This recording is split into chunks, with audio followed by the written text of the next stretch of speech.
Hello my dear students, welcome to my educational channel విద్యా ఉద్యోగ సమాచారానికి స్వాగతం. డైలీ జీకే అండ్ కరెంట్ అఫైర్స్లో ఇవాళ 445 వీడియోలో ఉన్నాం. ఈరోజు కూడా చాలా ముఖ్యమైన కరెంట్ అఫైర్స్, వాటితో పాటు ఏమైనా స్టాక్ జీకే క్వశ్చన్స్ ఉంటే అవి కూడా మనం ఈ వీడియోలో డిస్కస్ చేద్దాం. చాలా ఇంపార్టెంట్ క్వశ్చన్స్ అయితే నేను ఈ వీడియోస్లో కవర్ చేస్తున్నాను. కాంపిటేటివ్ ఎగ్జామ్స్కి ఇంపార్టెంట్ పాయింట్స్ అన్నీ కూడా ఇక్కడ ఉంటాయి మీకు. సో ఇక లేట్ చేయకుండా మనం ప్రశ్నలలోకి వెళ్దాం. మరి ఇంకా ఎవరైనా మన ఛానల్ సబ్స్క్రైబ్ చేయకపోతే తప్పకుండా సబ్స్క్రైబ్ చేసుకోండి. మీకు కావాల్సిన ఇంపార్టెంట్ క్వశ్చన్స్ అన్నీ కూడా నేను అందిస్తూ ఉంటాను. ఇంకా ఈరోజు మనం క్వశ్చన్ నెంబర్ 1 డిస్కస్ చేస్తే ఇక్కడ చూడండి మీరు, 2026 కామన్వెల్త్ గేమ్స్ వేదిక ఏది?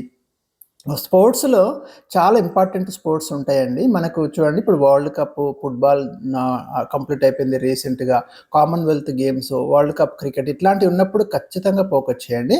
అంటే 4 ఇయర్స్కి ఒకసారి కానివ్వండి, కొన్ని 2 ఇయర్స్కి ఒకసారి జరిగేటివి కూడా ఉంటాయి. అట్లా ఉన్నప్పుడు డెఫినెట్గా చాలా ఇంపార్టెంట్ అవుతాయి. ఈ కామన్వెల్త్ గేమ్స్ మీద మనం గ్యారంటీ క్వశ్చన్ అయితే ఎక్స్పెక్ట్ చేయొచ్చు. ఇది మనం 5 స్టార్ క్వశ్చన్ కింద మనం పెట్టుకోవాలి. చాలా ఇంపార్టెంట్ క్వశ్చన్ అని అర్థం. ప్రజెంట్ ఇవి మనకి ఎక్కడ అంటే గ్లాస్గో సిటీ అండి, స్కాట్లాండ్లో మనకి జూలై 23 స్టార్ట్ అయినాయి. కామన్వెల్త్ కంట్రీస్ అంటే ఫస్ట్ మీకు ఇది అర్థం కావాలి. ఒకప్పుడు బ్రిటన్ చేత పరిపాలించబడ్డ దేశాలు ఉంటాయి కదా, ఇండియా కానివ్వండి, శ్రీలంక కానివ్వండి, ఇవన్నీ ఒకప్పుడు బ్రిటన్ చేత పరిపాలించబడ్డ దేశాలు. మనం కూడా బ్రిటిష్ నుంచే కదా స్వతంత్రం పొందింది. ఆ బ్రిటన్ చేత పరిపాలించబడినటువంటి దేశాలు ఈ కామన్వెల్త్ కూటమిలో ఉన్నాయన్నట్టు. సో ఆ కంట్రీస్ మధ్య ఈ పోటీలు మనకి జరుగుతున్నాయి. ఎక్కడ? గ్లాస్గో సిటీలో జరుగుతున్నాయి. స్కాట్లాండ్ అండి. ఇప్పుడు స్కాట్లాండ్, వేల్స్, ఇంగ్లాండ్ ఇవన్నీ కలిస్తేనే మీకు అక్కడ బ్రిటన్ ఏరియాని మనం పిలుస్తాం అన్నట్టు. అంటే దాంట్లో భాగం ఇది స్కాట్లాండ్ అనేది. సో అక్కడ గ్లాస్గో సిటీలో ఇవి జరుగుతున్నాయి. మనకి 23 మొత్తం 10 క్రీడాంశాలలో మాత్రమే జరుగుతున్నాయి. చాలా కుదించారు క్రీడాంశాలు. ఇక 2030లో మనకి ఈ గేమ్స్ మన ఇండియాలో జరగబోతున్నాయండి. ఎవ్రీ 4 ఇయర్స్కి ఒకసారి జరుగుతాయి కదా. 2030లో మనం ఆతిథ్యం ఇస్తున్నాం. చాలా ఇంపార్టెంట్ ఈ బిట్ అయితే, గ్యారంటీ అన్నట్టుగా మనకి కంపల్సరీ నోట్ చేసి పెట్టుకోవాలి. ఇక 2022లో అంటే అంతకుముందు క్రీడలు ఎక్కడ జరిగినాయి అది కూడా గుర్తుపెట్టుకోండి, బర్మింగ్హామ్లోనే జరిగినాయి. Right. Question number 2, 2026 FIFA world cup విజేత ఎవరు? ఇది 5 స్టార్ క్వశ్చన్ అండి. ఇక గ్యారంటీ అడిగే క్వశ్చన్లలో ఇది ఒకటి మనం నోట్ చేసుకోవచ్చు స్పోర్ట్స్ నుంచి. ఎందుకంటే వరల్డ్ కప్ ఫుట్బాల్ అంటే మాటలు కాదు, చాలా దేశాలు 48 జట్లు పాల్గొన్నాయి, 48 కంట్రీస్ ఇందులో పార్టిసిపేట్ చేసినాయి. నేను కూడా ఎప్పటికప్పుడు అప్డేట్స్ మీకు ఇవ్వడం జరిగింది. సో ఈ వరల్డ్ కప్లో గెలిచింది మాత్రం స్పెయిన్ అండి. చాలా ఇంపార్టెంట్. స్పెయిన్ ఇది రెండోసారి ఫుట్బాల్ వరల్డ్ కప్ గెలవడము. 2010లో ఒకసారి వాళ్ళు గెలుచుకున్నారు, ఇప్పుడు కూడా గెలుచుకున్నారు. ఇది రెండోసారి. ఇక్కడ కూడా క్వశ్చన్ అడుగుతాడు, మరి ఎవరిని ఓడించిండు అంటాడు. అర్జెంటీనాను ఓడించిండ్రు. అసలు ఎవరు గెలుస్తారనేది కూడా చాలా సందిగ్ధంగా ఉండే. లాస్ట్కు ఒక గోల్ కొట్టిండ్రు. ఎవరు? స్పెయిన్ తరపున టోరెస్ ఈ గోల్ కొట్టింది. 1-0 తోటే ఓడించింది. ఈ 1 గోల్ ఏదైతే ఉందో అదే స్పెయిన్ ప్రపంచ కప్ గెలుచుకోవడానికి పునాది వేసింది. టోరెస్ పేరైతే గుర్తుంచుకోండి. వాళ్ళ దేశానికి వరల్డ్ కప్ ఇచ్చిందంటే ఇంకా ఇతనే. ఈయన కొట్టిన గోల్ తోటే వాళ్ళు వరల్డ్ కప్ గెలుచుకున్నారు. ఇక్కడ అడగొచ్చు అన్నట్టు, ఏ ఆటగాడి ప్రభావం వల్ల స్పెయిన్ విజయం సాధించింది అంటే టోరెస్ అండి. మొత్తం మీద మరి చాలా క్రూషియల్ ఫైట్ అయితే నడిచింది. ఇక దీంట్లో మనకు ఈ వరల్డ్ కప్ ఫుట్బాల్లో మీరు అది చదివినాక కొన్ని అవార్డ్స్ ఇస్తారన్నట్టు. గోల్డెన్ బూట్ ఎవరికి ఇచ్చిండ్రు అంటే ఎక్కువ గోల్స్ ఎవరు చేస్తారో వాళ్ళకి ఇస్తారు. ఇది అది ఎవరికి దక్కింది అంటే ఫ్రాన్స్కు చెందిన కిలియన్ ఎంబాపేకి ఇచ్చిండ్రు. ఇక్కడ మనము చాలా ఇంపార్టెంట్ ఏరియా, ఇక్కడ క్వశ్చన్స్ పడతాయి, మనకు కంపల్సరీ చూసుకోవాలి మీరు. ఎంబాపేకు దక్కింది. ఎక్కువ గోల్స్ చేసిన వాళ్ళకి ఈ గోల్డెన్ బూట్ అవార్డు అని ఒకటి ఇస్తారు. 10 గోల్స్ కొట్టిండు ఈ మనకి ఈ వరల్డ్ కప్లో. ఇక సిల్వర్ బూట్ ఎవరికి ఇచ్చిండ్రు అంటే మెస్సీకి ఇచ్చిండండి. మెస్సీ అర్జెంటీనా క్రీడాకారుడు, చాలా ఇంపార్టెంట్ పర్సన్ లియోనెల్ మెస్సీ. ఆ మధ్యలో మన ఇండియా కూడా సందర్శించిండు. కలకత్తాలో కూడా ఇతని యొక్క స్టాచ్యూ కూడా పెట్టిండ్రు. ఈయన గురించి ఇంకా అంతకుముందు వీడియోస్లో చాలా ఇచ్చాను నేను. చాలా ఫేమస్ అన్నట్టు లియోనెల్ మెస్సీ కానివ్వండి, క్రిస్టియన్ రొనాల్డో లాంటి ఆటగాళ్ళ గురించి ఎప్పుడు అడుగుతూనే ఉంటాడు. ఈయన 8 గోల్స్ కొడితే సిల్వర్ బూట్ అవార్డు వచ్చింది ఈ వరల్డ్ కప్లో. ఇక ఉత్తమ యువ ఆటగాడు అవార్డు ఎవరికి ఇచ్చిందంటే పావు కుబార్సి అండి. స్పెయిన్కి చెందిన పావు కుబార్స్కేమో ఉత్తమ యువ ఆటగాడి కింద పురస్కారం దక్కింది. ఇంకా గోల్డెన్ బాల్, ఉత్తమ ఆటగాడికి ఇచ్చే గోల్డెన్ బాల్ ఎవరికి దక్కింది అంటే రోడ్రి, స్పెయిన్ అండి. రోడ్రి క్రీడాకారుడి పేరు రోడ్రి. స్పెయిన్ కంట్రీ, స్పెయిన్ కెప్టెన్ కూడా ఇతనే. ఇక్కడ కెప్టెన్ అడుగుతాడండి, మరి వరల్డ్ కప్ గెలుచుకున్నది కదా వాళ్ళ కెప్టెన్ ఎవరు అంటాడు. రోడ్రి. 2 అక్షరాలని గుర్తుంచుకోండి. గోల్డెన్ బాల్ ఉత్తమ ఆటగాడికి ఇచ్చేది అయితే ఈయనకి దక్కింది. ఇక గోల్డెన్ గ్లో అవార్డు అది కూడా ఎవరికి దక్కింది అంటే ఉత్తమ గోల్ కీపరు ఉన్నై సైమన్. ఈయన కూడా స్పెయిన్కి చెందిన ఆటగాడే. చూసింది కదా, ఇన్ని క్వశ్చన్స్ మీరు ఇక్కడ చదువుకోవాలి. ఇవన్నీ ఇంపార్టెంట్ సెలెక్ట్ చేసి ఇక్కడ ఇచ్చిన నేను. కంపల్సరీ విద్యార్థి బుల్లెట్ పాయింట్స్ ఏవి చదువుకోవాలో అవే నేను ఇక్కడ క్వశ్చన్ నెంబర్ 2 కింద ఇచ్చిన. మిగతాది పెద్దగా అవసరం లేదు. ఇవి గుర్తుంచుకుంటే డెఫినెట్గా ఇళ్ళకి వెళ్ళి క్వశ్చన్ అయితే ఎక్స్పెక్ట్ చేయొచ్చు మనం. క్వశ్చన్ నెంబర్ 3 చూద్దాం. National crime records bureau director NCRB అంటాం. ఇది నియామకాల కింద చదువుకోవాలి మీరు. రీసెంట్గా దీని యొక్క డైరెక్టర్గా ఎవరు అపాయింట్ అయినరు అని ఇచ్చిన కదా, అమిత్ గర్గ్ అండి రీసెంట్గా అపాయింట్ అయ్యండి. నేషనల్ క్రైమ్ రికార్డ్స్ బ్యూరో అంటే మీకు అర్థమై ఉంటుంది కదా, క్రైమ్ రికార్డ్స్. వీళ్ళు ఏం చేస్తారంటే ఏ రాష్ట్రాలలో ఎక్కువ నేరాలు జరుగుతున్నాయి, ఏ రకమైన నేరాలు జరుగుతున్నాయి, ఎవ్రీ ఇయర్ మనకు డాటా వీళ్ళే ఇస్తారు, క్రైమ్ రిపోర్ట్. అందుకనే చాలా ఇంపార్టెంట్. ఇది మనకి 1986లో స్థాపించబడింది. ఇయర్ గుర్తుంచుకోండి. ఈ ఎన్సీఆర్బి ఎప్పుడు స్థాపించబడింది అంటే నేషనల్ క్రైమ్ రికార్డ్స్ బ్యూరో 1986లో స్థాపించబడింది. భారతదేశంలో నేరాలు, నేరస్తుల గణాంకాలకు సంబంధించిన కేంద్ర బిందువుగా ఇది పనిచేస్తుంది. దానికి డైరెక్టర్గా అమిత్ గారు అపాయింట్ అయ్యిండు. రైట్. Question number 4. 2026 జూలైలో భారత ప్రధాని ఏ దేశాలలో పర్యటించిండు? చాలా ముఖ్యమైన పర్యటన జరిగిందండి మనకి. 2026 జూలైలో 3 దేశాలలో మన ఇండియన్ ప్రైమ్ మినిస్టర్ అయితే విజిట్ చేసిండు. ఒకటేమో ఇండోనేషియాకి వెళ్ళిండు, తర్వాత ఆస్ట్రేలియా, తర్వాత న్యూజిలాండ్. ఈ 3 కొన్ని ఇంపార్టెంట్ ఇక్కడ ఇచ్చిన. ఇండోనేషియాకి మనం బ్రహ్మోస్ అస్త్ర క్షిపణులను సప్లై చేయబోతున్నాం. చాలా ఇంపార్టెంట్. ఇది గ్యారంటీ ఎక్స్పెక్టెడ్ క్వశ్చన్. ఏ దేశానికి భారతదేశము బ్రహ్మోస్ మరియు అస్త్ర క్షిపణులను సప్లైకి రీసెంట్గా అగ్రిమెంట్ చేసుకుంది అంటాడు. ఇండోనేషియాకి ఇవ్వబోతున్నాం. ఎందుకు ఇవ్వాలంటే మనకు ఈ ఇండో పసిఫిక్ రీజియన్ అని ఉంది కదా, చైనా డామినేషన్ చేయాలని చూస్తున్నది. చైనాను ఆపడానికి మనం ఈ కంట్రీస్ తోటి మంచి రిలేషన్స్ మెయింటైన్ చేద్దామనే ఉద్దేశంతో మన ప్రైమ్ మినిస్టర్ రీసెంట్గా ఈ కంట్రీస్ని అయితే విజిట్ చేసి రకరకాల ఒప్పందాలు, అగ్రిమెంట్స్ అయితే చాలా చేసుకోవడం అనేది జరిగింది. అట్లనే ఇండోనేషియాలో ఒక ముఖ్యమైన టెంపుల్ కూడా విజిట్ చేసిండు, దాన్ని డెవలప్ చేస్తామని కూడా చెప్పిండు. ప్రాంబనన్ దేవాలయాన్ని మన భారత ప్రధాని విజిట్ చేయడం జరిగింది.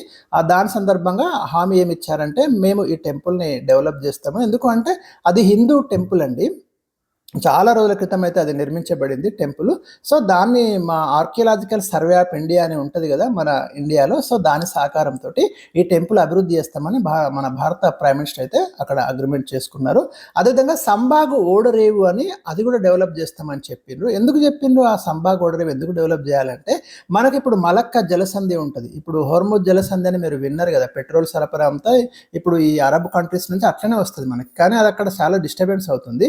ఇంకోటి మలక్కా జలసంధి ఏమో ఈ ఇండోనేషియా, మలేషియా ఈ ఏరియాలో ఉంటుంది. అక్కడ ఈ సంబాగ్ ఓడరేవు కనుక మనం డెవలప్ చేస్తే మనకు చాలా యూజ్ఫుల్ అవుతుంది అన్నట్టు ఆ జలసంధి. అందుకని మన ప్రైమ్ మినిస్టర్ దీనికి కూడా ఓకే చెప్పడం జరిగింది. అంటే మన భారతదేశం యొక్క ప్రయోజనాలు దృష్టిలో పెట్టుకొని ఈ నిర్ణయాలను తీసుకున్నారు. ఇంకా ఆస్ట్రేలియాకి పోయినప్పుడు అక్కడ ఏమి ఇంపార్టెంట్ అగ్రిమెంట్ జరిగిందంటే ఆస్ట్రేలియా మనకు యురేనియం సప్లై చేయబోతుంది. మరి యురేనియం మనకు ఎందుకు అవసరం అంటే మనం ఇప్పుడు అణు విద్యుత్ వాటాను పెంచుకోవాలని చూస్తున్నాం. ఎందుకంటే 2047 నాటికి భారతదేశము 100 గిగావాట్స్ అణు విద్యుత్ ఉత్పత్తి చేయాలి అని టార్గెట్ పెట్టుకున్నది. కాబట్టి ఆ అణు విద్యుత్ ఉత్పత్తి కోసం మనకు ఈ యురేనియం అనేది చాలా చాలా అవసరం అండి. ఇది మన దగ్గర చాలా తక్కువ. ఆస్ట్రేలియా మనకి ఈ యురేనియంని సప్లై చేయబోతుంది, అది కీలకమైన అగ్రిమెంట్. తర్వాత న్యూజిలాండ్ కూడా మన ఇండియన్ ప్రైమ్ మినిస్టర్ విజిట్ చేసిండు. సో ఏ దేశాలు సందర్శించిండు అనేది క్వశ్చన్గా వస్తే మాత్రం చూసుకోండి, కొంచెం ఇన్ఫర్మేషన్ అయితే ఇచ్చిన. Question number 5. 1947లో పాకిస్తాన్ ఏర్పడ్డప్పుడు బలూచిస్తాన్ ఏ సంస్థానంలో భాగంగా ఉండేది?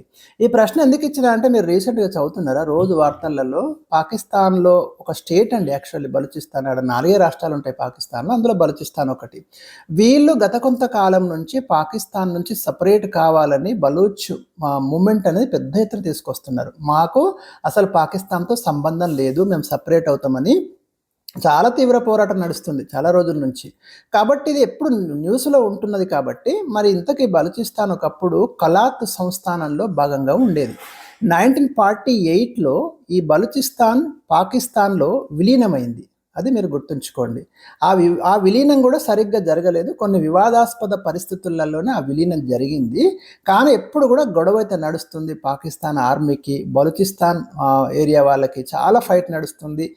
మేము స్వతంత్ర దేశం అని కూడా వాళ్ళు అనౌన్స్ చేసుకుంటున్నారు. సరే అది అంత ఈజీ కూడా కాకపోవచ్చు, కానీ ఒక ఉద్రిక్త పరిస్థితి మనకు ఆ ఏరియాలో కనిపిస్తుంది. కాబట్టి చూసుకోండి.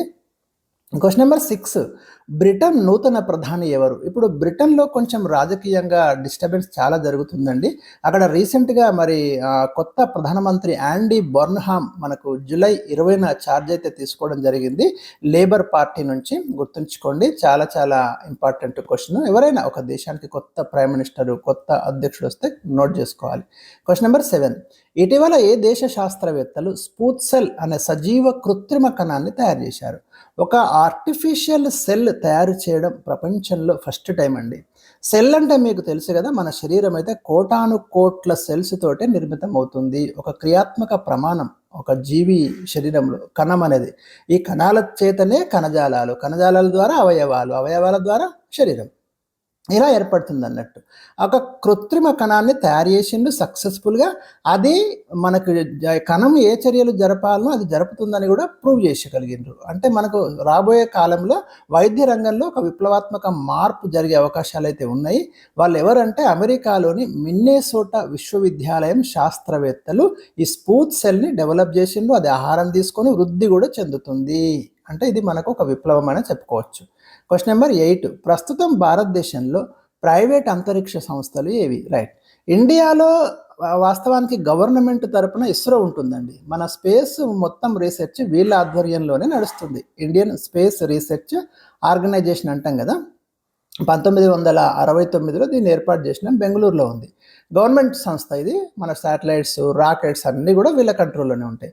కానీ రాను రాను ఏం చేసిందంటే ఇండియా ఒక్క గవర్నమెంట్ పరిధిలోనే కాకుండా మన స్పేస్ రీసెర్చ్ అనేది ప్రైవేట్ రంగానికి కూడా ఇవ్వాలి, ప్రైవేట్ వాళ్ళని కూడా ఎంకరేజ్ చేయాలి, వాళ్ళు కూడా రాకెట్స్ తయారు చేయాలి, శాటిలైట్స్ తయారు చేయాలి అని చెప్పి ఒక కీలక నిర్ణయం తీసుకొని ఇన్స్పేస్ అని ఒక సంస్థను ఎస్టాబ్లిష్ చేసిండ్రు.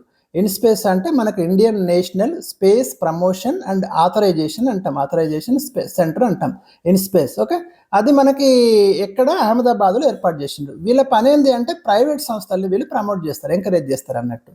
సో అట్లా మనకు ఇండియాలో మీరు చూడండి, స్కై రూట్ ఏరోస్పేస్ అని హైదరాబాద్లో ఫస్ట్ ఒక ప్రైవేట్ అంతరిక్ష సంస్థ ఏర్పాటైంది. ఇంకా తెలుసా మీకు, రీసెంట్గా వీళ్ళు మనకి విక్రమ్ 1 అనే రాకెట్ని ప్రయోగించిండ్రు మన శ్రీహరికోట నుంచి. అది ప్రైవేట్ వాళ్ళు అంటే ప్రయోగించిన ఫస్ట్ రాకెట్ అన్నట్టు ఇండియాలో, ప్రైవేట్ రంగంలో, గుర్తుపెట్టుకోండి. అట్లా మీకు ఇది హైదరాబాద్లో ఉంది. మీకు చాలా చాలా ఇంపార్టెంట్. దీని గురించి ఆల్రెడీ చాలా వీడియోస్ నేను చెప్పిన. ఇంకొకటి అగ్నికుల్ కాస్మోస్ అని చెన్నైలో ఉంది. ఇది కూడా ప్రైవేట్ అంతరిక్ష సంస్థనే. ఇవి గుర్తుపెట్టుకోండి, చాలా ఇంపార్టెంట్. పిక్సెల్ బెంగళూరులో ఉంది. ధృవ స్పేస్ ఇది కూడా హైదరాబాద్లో ఉంది, ప్రైవేట్ అంతరిక్ష సంస్థ. బెల్లాట్రిక్స్ ఏరోస్పేస్ ఇది బెంగళూరులో ఉంది. కాస్మోసర్వ్ స్పేస్ ఇది హైదరాబాద్లో ఉంది. రైట్. ఇక్కడ మొత్తం మీకు 6 ఇచ్చిన చాలా చాలా ఇంపార్టెంట్ ఇన్ఫర్మేషన్. ఇది మీకు చాలా రేర్గా లభిస్తుంది. ఓకే, నేనైతే మీకోసం చాలా కలెక్ట్ చేసి ఇచ్చేస్తున్నా. క్వశ్చన్ నెంబర్ 9, ఇటీవల మరణించిన గ్యారీ సోబర్స్ ఏ దేశానికి చెందిన క్రికెట్ క్రీడాకారుడు? చాలా గొప్ప క్రీడాకారుడు అండి గ్యారీ సోబర్స్. ఒకప్పుడు మొత్తం మీకు చాలా ఇంపార్టెంట్ ప్లేయరు, రీసెంట్గా చనిపోయాడు. అట్లా ఎవరైనా ఇంపార్టెంట్ ప్లేయర్స్ కనుక చనిపోతే డెఫినెట్గా వాళ్ళ మీద క్వశ్చన్స్ వస్తాయి. ఏ దేశం అంటే వెస్టిండీస్ అండి. ఒకప్పుడు చాలా ఫేమస్ ప్లేయరు గ్యారీ సోబర్స్. మీరు చూడండి, కొట్టి చూడండి, ఎట్లా కూడా వస్తుంది. Last question from Indian history. గుజరాత్లోని ప్రసిద్ధ సోమనాథ్ దేవాలయం ఎప్పుడు పునర్నిర్మించారు? నేను ఎప్పుడు పునర్నిర్మించారు అంటున్నా, ఎప్పుడు నిర్మించారు అనలేదు. అది చాలా రోజుల క్రితం కట్టబడిన ఏన్షియంట్ టెంపుల్ ఇండియాలో. మీకు సోమనాథ్ టెంపుల్ అనేది 12 జ్యోతిర్లింగాలలో ఒక ముఖ్యమైనటువంటి టెంపుల్ అండి. సోమనాథ్ టెంపుల్ గుజరాత్లో ఉంది. ఏంటంటే మనకి 1951లో దీన్ని పునర్నిర్మించిండు. 2026 నాటికి 75 సంవత్సరాలు కంప్లీట్ అవుతుంది కాబట్టి పునర్నిర్మించి, అంటే మనకు స్వాతంత్రం వచ్చిన తర్వాత దీన్ని మళ్ళీ రీకన్స్ట్రక్ట్ చేయడం అనేది జరిగింది ఈ సోమనాథ్ టెంపుల్. ఎందుకంటే అప్పుడు అంతకుముందు మనకు మహమ్మద్ గజ్ని 1026లో ఈ టెంపుల్ని డిస్ట్రాయ్ చేయడం జరిగింది. ఫస్ట్ 1025లో అటాక్ జరిగింది. 1026లో ఈ టెంపుల్ చాలా వరకు డిస్ట్రాయ్ చేయడం జరిగింది. గజ్ని దండయాత్రలలో ఏ టెంపుల్ మీద తీవ్రమైన దాడి జరిగిందంటే మనకి ఈ సోమనాథ్ టెంపుల్ మీద జరిగింది. తర్వాత మనకి ఈ 1026 అంటే 2020 అంటే 1000 ఏళ్ళు అయింది ఆ దాడి జరిగింది. అది కూడా ఒక అంటే మనకి ఒక సంఘటన. 1000 ఇయర్స్ కంప్లీట్ అవ్వడము, ఈ 1951 నుంచి దాన్ని పునర్నిర్మించి 75 సంవత్సరాలు కంప్లీట్ కావడం, ఇవన్నీ కూడా ఉన్నాయి కాబట్టి సో ఇలా న్యూస్లోకి వచ్చినప్పుడు ఈ టెంపుల్ ఎక్కడ ఉంది, దీని ఇంపార్టెన్స్ ఏంటిది అనేది మీరు కంపల్సరీ నోట్ చేసుకోవాలి. చాలా చాలా ముఖ్యమైన టెంపుల్ సోమనాథ్ టెంపుల్ గుజరాత్లో ఉందండి. ఇవన్నీ కూడా మీకు ఇక్కడ ఇచ్చినాను. సో ఇవి నేను ఈరోజు మీకు ఇచ్చినటువంటి చాలా చాలా ఇంపార్టెంట్ నోట్స్. రాసుకోండి, ఖచ్చితంగా నోట్స్ తయారు చేయండి. మీరు నోట్స్ తయారు చేసి నాకు కామెంట్ సెక్షన్లో కూడా పెట్టండి. మీరు ఎంత ఇంపార్టెంట్ క్వశ్చన్స్, మీ స్పందన కూడా తెలియజేయండి. ఇంకా ఏ విధంగా ఉండాలి. Thank you. ప్రతి ఒక్కరికైతే ఈ సమాచారం చేరవేయండి. Thank you for watching.